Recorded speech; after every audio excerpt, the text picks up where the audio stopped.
Hi everyone, welcome back to English Digest. I'm Pat. I'm Leah. And we're on day 2 of our travel article where we're discovering the charm of Turkey on a cultural journey, which has been pretty fun so far. Well, it's fascinating. I mean, yesterday we were talking about Safranbolu, and that was a Muslim town. Has a population of about 50,000 people. Not a huge town, It's quite small, actually. yeah. Yeah, but it's been around for a long time.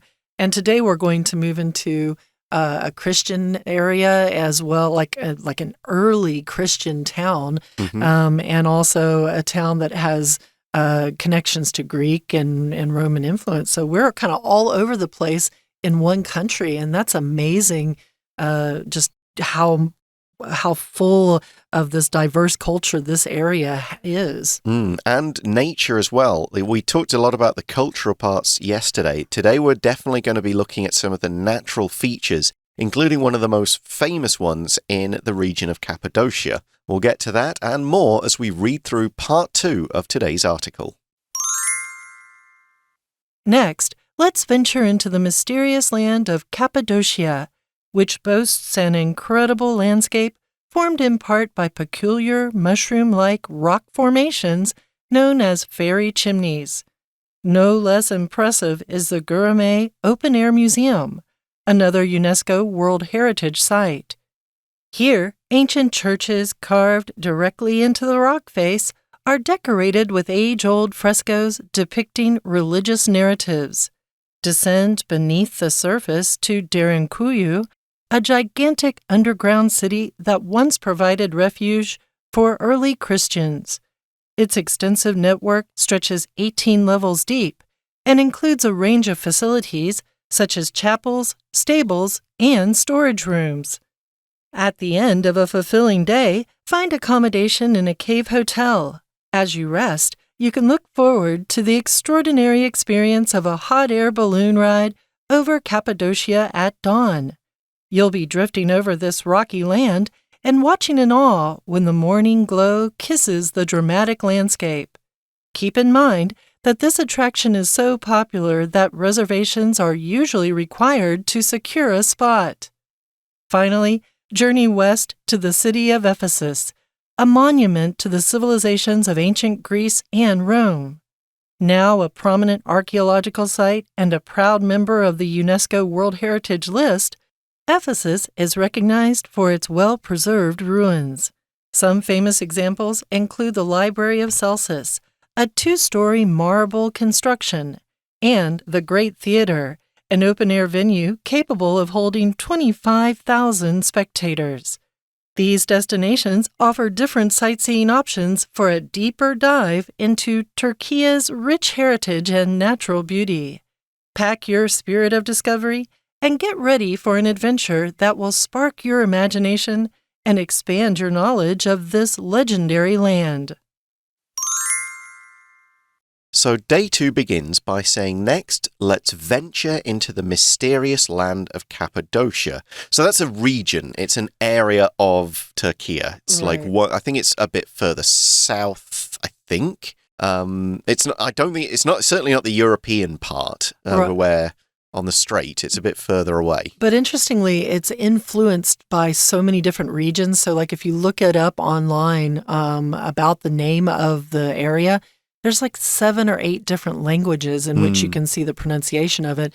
And we do see the Cappadocia, and we also see Cappadocia, which seems like it almost has an influence from Greek, that Greek, would be right? with a hard K. Seems like it anyway. But we're venturing there. To venture somewhere is to undertake a journey or course of action, usually one that's maybe a little risky or a little daring.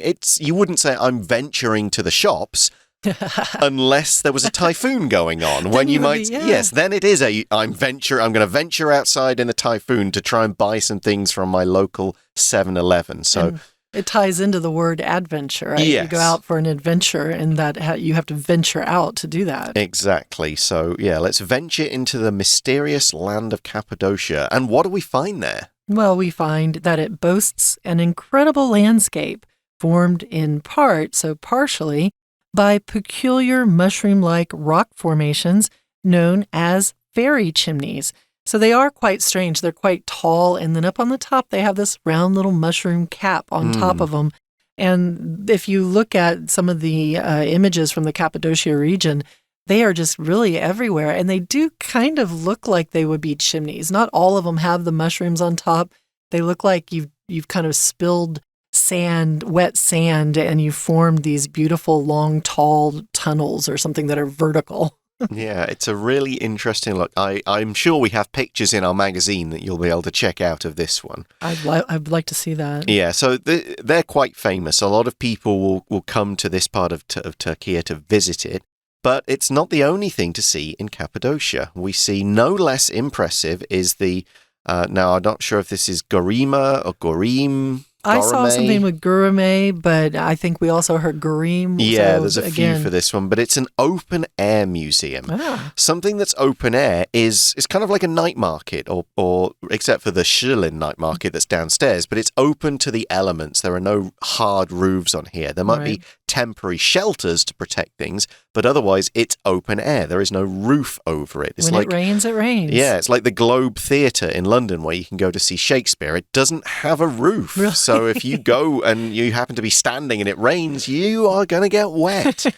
But just like Safranbolu, where we were yesterday, this is another UNESCO World Heritage Site, meaning it's being recognized for its importance to our history, to our culture, to our general kind of science and education.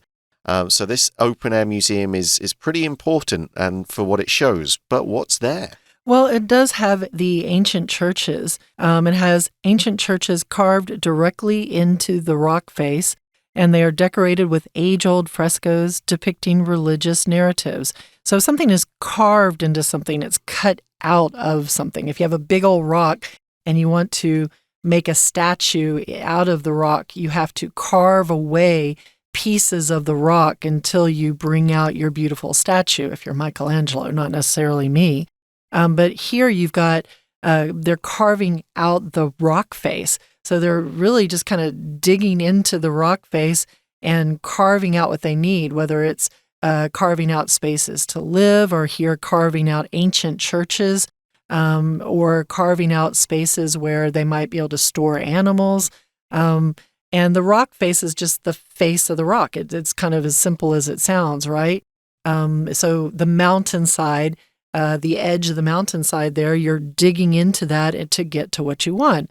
And those churches are decorated with age-old frescoes that are depicting religious narratives. Now, frescoes are a kind of artwork.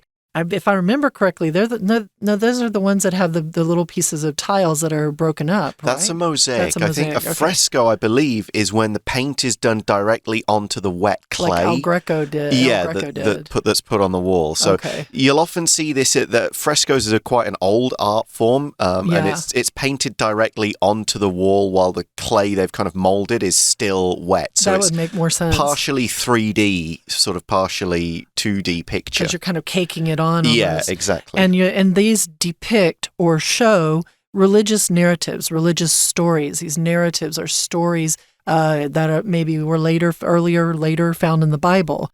The interesting thing is, yesterday we were talking about Muslim mosques, and today we're suddenly talking about churches, and these are Christian churches that they're talking about. And we move on into the next space where we are going down into the earth. Exactly. So we've got carved into the rock walls, and now we're going under into the earth. The article tells us to descend or go down beneath the surface to Derinkuyu, a gigantic, so a huge and enormous underground city that once provided refuge for early Christians. Yeah. So yeah, gigantic just means really, really, really big. You know, it's related to the word giant. Gigantic sounds even bigger than giant. It's fun. It's such a fun word to say. Because you kind of draw it out. Gigantic. Yes, it's the sort of thing you think, huge dinosaurs, the Titanic. Those were gigantic things. But it's an underground city, a really big underground city. And it once provided refuge, and that is a soft G. It's refuge, not refuge or anything like that. It's refuge for early Christians. A refuge is a place of safety. Right. You can seek refuge behind abstract ideas. Like you could seek refuge behind a law. The law protects you. An actual refuge is a place where you can go to be safe, to be protected from enemies, protected from bad weather. So provided refuge for early Christians, they would have been persecuted. Yeah. They would have been chased and attacked and killed. So they hid here in this big underground city and stayed there where they'd be safe. And they were able to hold a population of about 20,000 people in the city. And they also had their animals in there. They had supplies in there. They had ventilation holes that went up to the top so that you could circulate the air and remove that the carbon dioxide would go out. And they had communal kitchens because, they didn't really have the space to have lots of private kitchens. So they had these big communal kitchens. And that was how they hid from invaders. And I'm not sure how much of this is clear, so I'm not going to say 100%. But the idea was that this was around the time around when Jesus was born, according to what they're saying there. So this is a time when, if you think about Jesus being on a cross, he was, in terms of that, people were not liking him. They were putting him on a cross to kill him. So folks are like, let's find refuge. Let's get into these tunnels. So its extensive network stretches 18 levels deep. It has 18 floors going down further and further into the ground, and it includes a range of facilities. As we mentioned, it has chapels, which are churches, right? Little churches. Stables, which are spaces where your animals can stay and not be able to run away. And storage rooms, places to put, your salt, your flour, your sugar, all the different ingredients you would need to make your daily foods, your beans, your vegetables. A chapel can be, in fact, it's usually a room. There are chapels within churches, Right. but you can also have chapel like a room for prayer in a hospital, in a school, on an army base, that you see them in airports. They're just single rooms that are for the purposes of prayer. So we're going to take a short break now and listen to our Chinese teacher, but when we come back, we'll be talking a little more about something cool you can do in Cappadocia. Hello everyone, 我是派老师，今天讲解的是5月16号 Unit 8 Discover the Charm of Turkey on this Cultural Journey. 这是第2天的课程，我们介绍的是土耳其。我自己看了这2天的课文内容，说实在也很手痒，想要直接动手订机票飞到土耳其去。那里有自然的美景，最著名的就是卡帕多奇亚。如果能够顺利订到热气球，这是最适合观赏美景的方式。此外，土耳其也有充满故事的文明遗址，包括以弗所，还有塞尔苏斯图书馆，是一座2层楼高的大理石建筑，有机会可以去图书馆看看哦。好，我们一起来学习这一课的重点吧。请同学看到第1段的第1个句子 Let's venture into the mysterious land of Cappadocia。 好，这里的 venture into 那就是动词，主要动词，我们进入什么地方冒险。好，再来请同学看到逗点之后 which boasts an incredible landscape。 这个 boast 通常是正面正向的，就是在告诉我们这个地方有什么。好，这里有非常奇特的景观。那后面 formed in part 这是关系子句的省略。好，再来我们看到第2个句子 No less impressive is 这是倒装句，真正的主词是后面的格雷梅露天博物馆。那他把主词补语放到最前面去，就是一样令人非常印象深刻的，就是格雷梅露天博物馆。再来请同学看到第4个句子。第4个句子呢，这边是祈使句哦。那我们这些游客呢，其实可以到德林克游，那这是属于地表之下的。那这个地表之下到底是什么呢？是一座曾经是早期基督徒受到庇护的巨大地下城市。我们请看到 refuge 这个名词，这里就讲到 this underground city that once provided refuge， 所以它是一座地下城市，以前呢曾经能够让早期的基督徒得到庇护 refuge。 We'll take a short break and we'll be right back with part 2.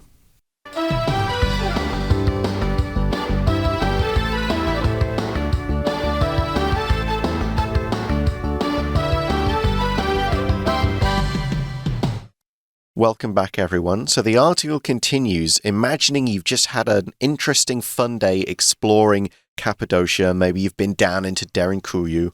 And at the end of a fulfilling day, find accommodation in a cave hotel. Ooh. So, yeah, staying underground. We've talked about a couple of these places. There was that one in Australia we did not that long ago. Right.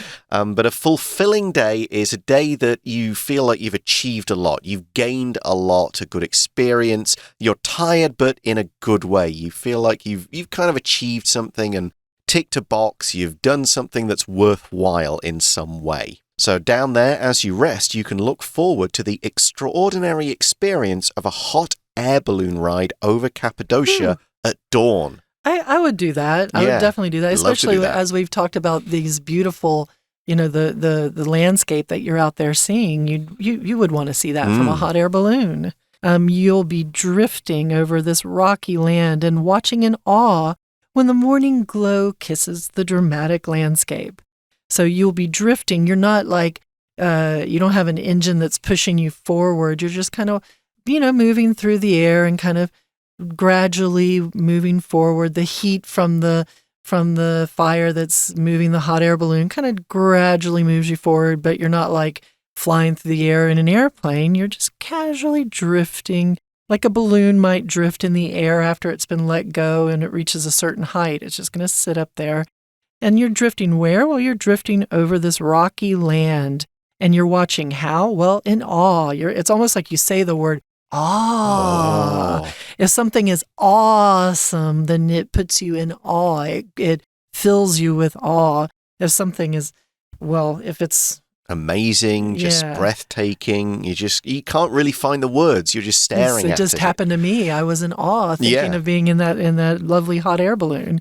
I love this expression that follows on, right? The morning glow kisses the dramatic landscape.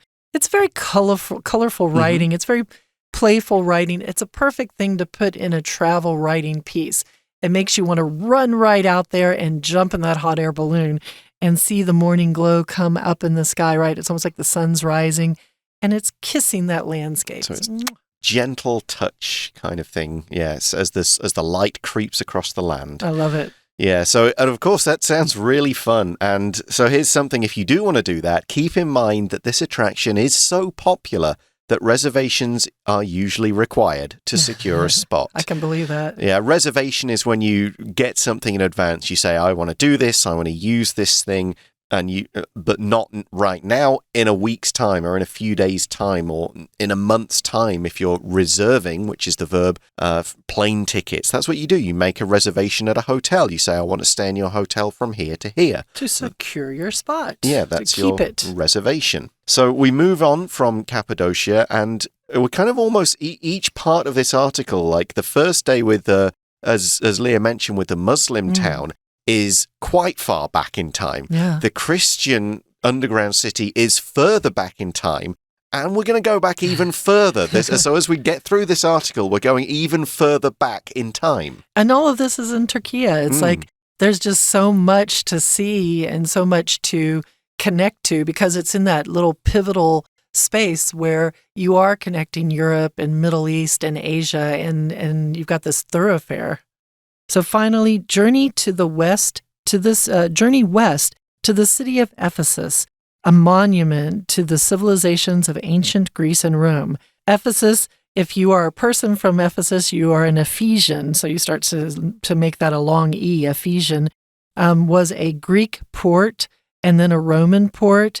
And then Rome fell, and so did Ephesus. And then the port kind of got silted in, which means you can't use it anymore. There's just a lot of sand and dirt in the port area where people would be able to pull up their boats. They no longer can. But this is a monument to the civilization of ancient Greek and Rome. So civilizations means the peoples, the cultures, the history of Greece and Rome. And civilization, of course, is a big lot of people all living together with a shared kind of culture and laws and beliefs and so on.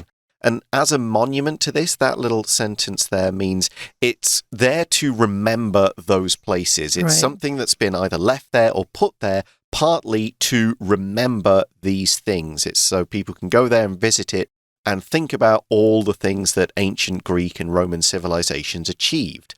So it's not just visitors who go there to check it out, though. This is also scientists and researchers will go there.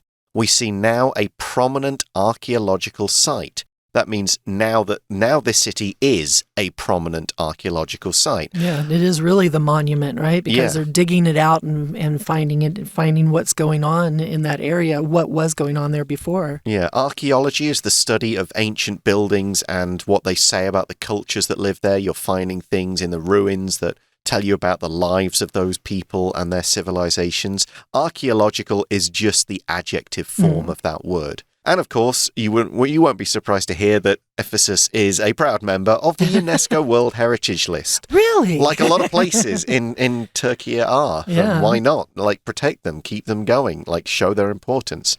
But yeah, Ephesus is recognized for its well-preserved ruins.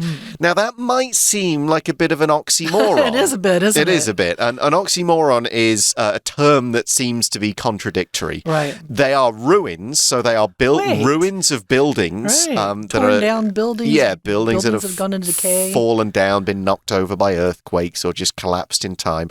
But they are well-preserved. So these ruins...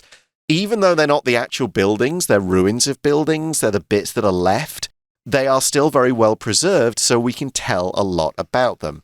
Oxymorons are these kind of contradictions, like when you say, oh, that's old news. Yeah. Like, it's technically a new thing, but everyone's heard it, so it's old news. I like that one. And this some famous examples of these well-preserved ruins are, well, the Library of Celsus. So this is an old library with statues of females outside of it, kind of welcoming people to come in and learn interesting things and have deep discussions. And it's a 2-story, so 2-floor marble construction. And then you also have the Great Theater, which is an open-air venue capable of holding 25,000 spectators.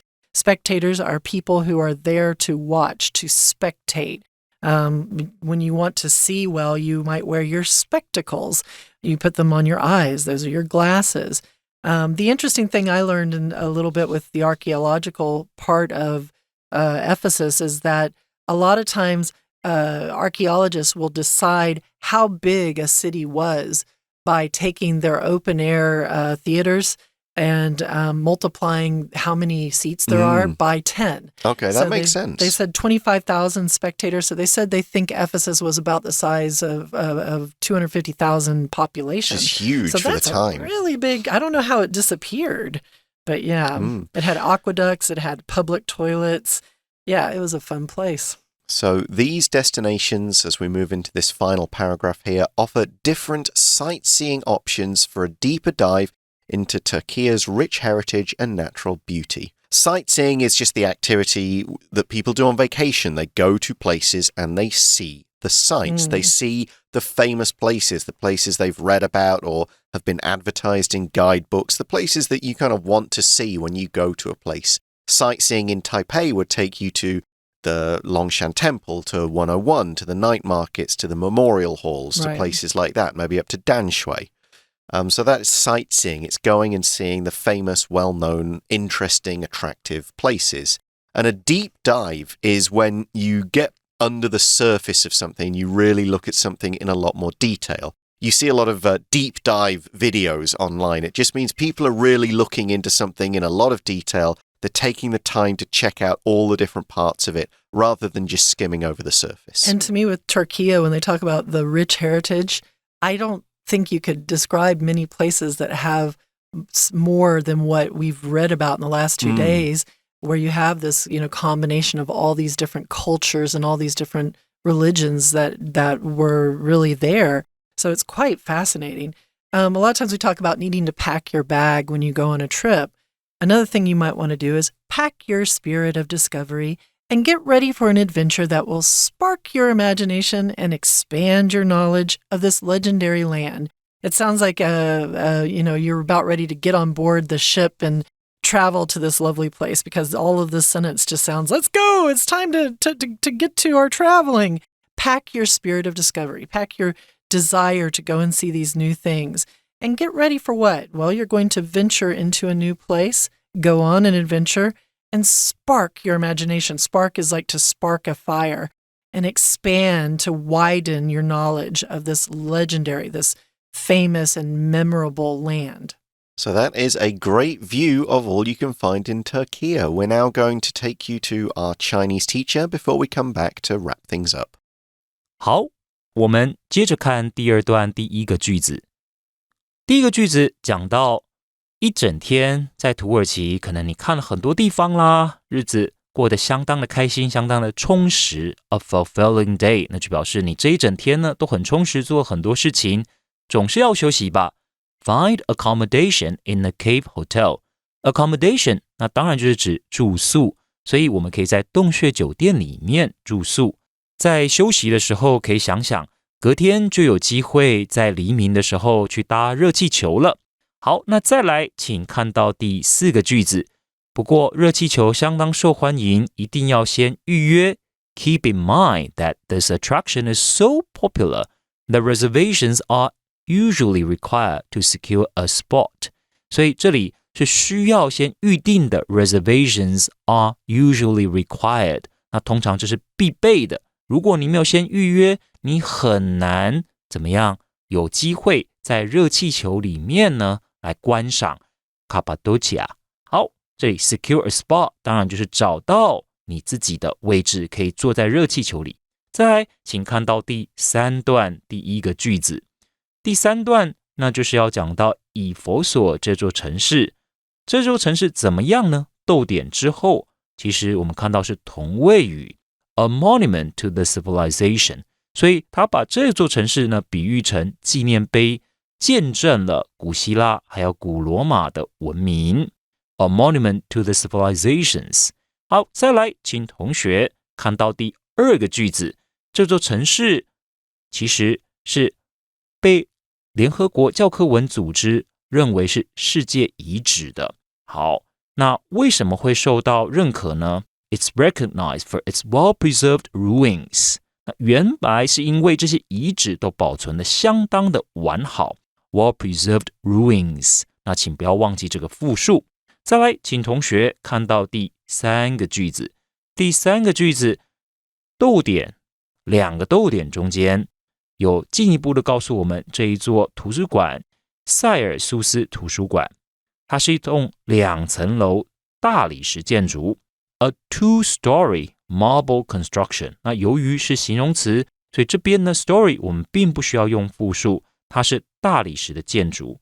最后面也讲到了 the Great Theatre， 还有一个大剧场，这个大剧场是露天的 open air。 好， an open air venue，那可以容纳多少人呢？可以容纳25000名观众，这里观众就是 spectators。 好，再来请同学看到第四段的部分。第四段让我们看到说，其实这些目的地，这些旅游的景点都有不同的观光的选择 sightseeing options， 那可以让我们呢非常深入的去欣赏土耳其相当丰富的文化遗址、文化资源。好，所以 a deeper dive into Turkey's rich heritage and natural beauty。 这 dive 当然不是真的是去潜水，而是指让我们可以深入的去了解、欣赏土耳其的文化之美，还有自然景观。再来第二个句子就告诉我们，好啦，看完了土耳其的相关介绍之后，你应该做哪些准备？Pack your spirit of discovery。 那当然我们知道 spirit of discovery 是没有办法让我们打包在行李里面的，所以这里所指的就是请你记得到土耳其的时候呢，要勇于去探险，多去看看。好，以上就是我们对这个课程第二天内容所做的中文讲解，谢谢大家。So that is a 2-day tour of Turkey or Turkey, and we said it's kind of a deeper dive, which I'm sure you get if you went there, but this article is also just still scratching the surface. Really There's scratching the surface. loads more to see. Beautiful places, great kind of beach resorts. The food, I've not had Turkish food often, but every time I have, loved it. Turkish coffee, really nice. Delicious. Thick, dark Turkish stuff. delight. Don't forget the Turkish delight. Definitely not. So Yeah, lots to enjoy and see and do there. Maybe you'll have the chance to check it out one day. But we're out of time. For English Digest, for I'm Pat. I'm Leah. And we'll see you again soon. Bye.